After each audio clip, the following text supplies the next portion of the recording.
Thank you very much for staying with us this morning. In fact, we begin the broadcast with big news that's coming in. The Supreme Court big verdict on the Bilkis Bano case. Gujarat government not competent to pass remission order. So that's the significant remark that has come in. Women of every creed deserves respect. The Supreme Court has stated Gujarat government order liable to be nullified. Has also stated that the order of remission quashed. So that's the big news.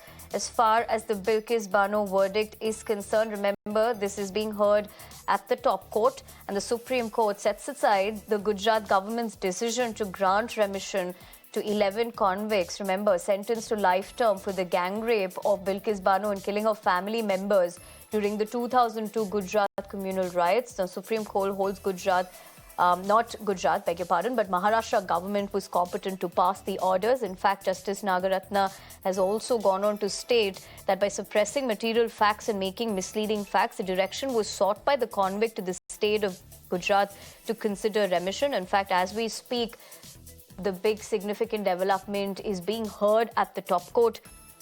In fact, while reading out the verdict as well, what we do know is that Justice Nagaratna has said that the trial was transferred to the state of Maharashtra from Gujarat.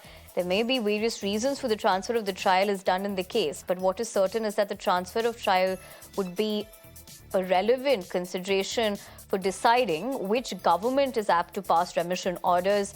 Here, appropriate government means that the government under whose jurisdiction the sentence order has been passed and the accused were convicted. Let me take that across to my colleague Rami joining me with the phone lines.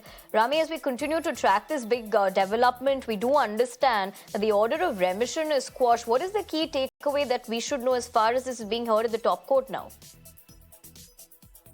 Yes, absolutely. The bench of Justice B.V. Nagaratna has set aside the Gujarat government decision to grant remission to 11 convicts. In short, that the government of Maharashtra was the appropriate government to decide on the remission, not the government of Gujarat. And they stated that such orders were obtained by fraud. They stated that the Bilkis Bano and killing of family members during the 2002 Gujarat communal riots, the Supreme Court held that the Gujarat, but Maharashtra government was competent to pass orders. They stated that as per the CRPC uses the word appropriate government. The trial had begun in Maharashtra. May I remind that the Supreme Court had transferred the trial from the state of Gujarat to state of Maharashtra on the request of Bilkis Bano, when she stated that she is unsure whether she will get the proper justice in state of Gujarat or not. So on the basis of Supreme Court's direction, the matter was transferred to the state of Maharashtra. And hence, as per the CRPC and as per the head of the appropriate government, it would be the state of Maharashtra to decide on the remission policy.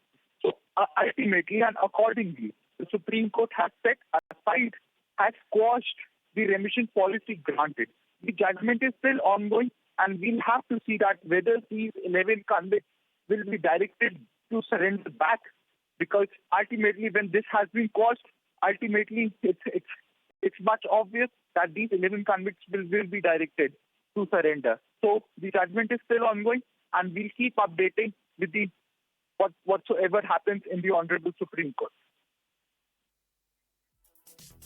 Right, Rami, as you point that out, a quick follow-up question as far as these remarks being made at the top court, which I want to also read out what Justice Nagaratna said, that the convicts were suppressed and misled the Supreme Court to rule that Gujarat had jurisdiction. If you could help draw more legal perspective on that front. Absolutely. The Supreme Court stated that the accused, all these 11 convicts, had misled the Supreme Court. They suppressed the order.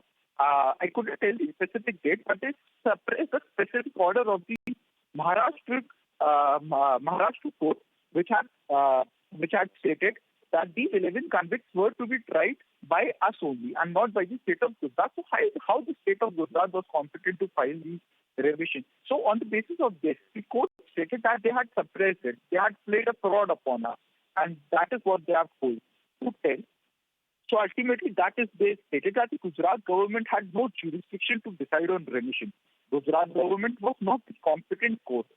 And they say that once we have set aside the 2022 judgment, Gujarat government order does not survive. The Supreme Court has clearly stated, this is coming just right now from the Supreme Court, that the Supreme Court says that the Gujarat government's order of remission does not survive. They state that let me tell you, in 2022, it was the Supreme Court judgment which had stated that the Gujarat had the power to decide remission, and that 1992 remission policy. Rami, I'd have to interject you there. Stay with me. I'm going to come back to you. I understand Flavia Agnes, lawyer and feminist activist, is joining me over the phone lines. Flavia, I appreciate you taking the time out and joining us here on Mirror Now. With the fact that the Supreme Court has said that the order of remission to be quashed, and also gone on to state that the Gujarat government order liable to be nullified, how do you really view this? I welcome it. If it is so, I welcome it. I'm not sure if that is so, whether they are going to send them back to prison and not uphold the Gujarat government order. I think it's a very positive move. But if it is not so, then it is very detrimental. Right, Flavia, I appreciate you joining us here on Mirror Now and sharing with us your inputs as far as how you look at the significant verdict that is being made. But as we speak, of course, remember, the case is still being heard at the top court, and my colleague Rame also was giving us the inputs that is being read by Justice Nagaratna as well. We're going to keep a close eye on that top story from the top court, but for the moment, we leave it at that.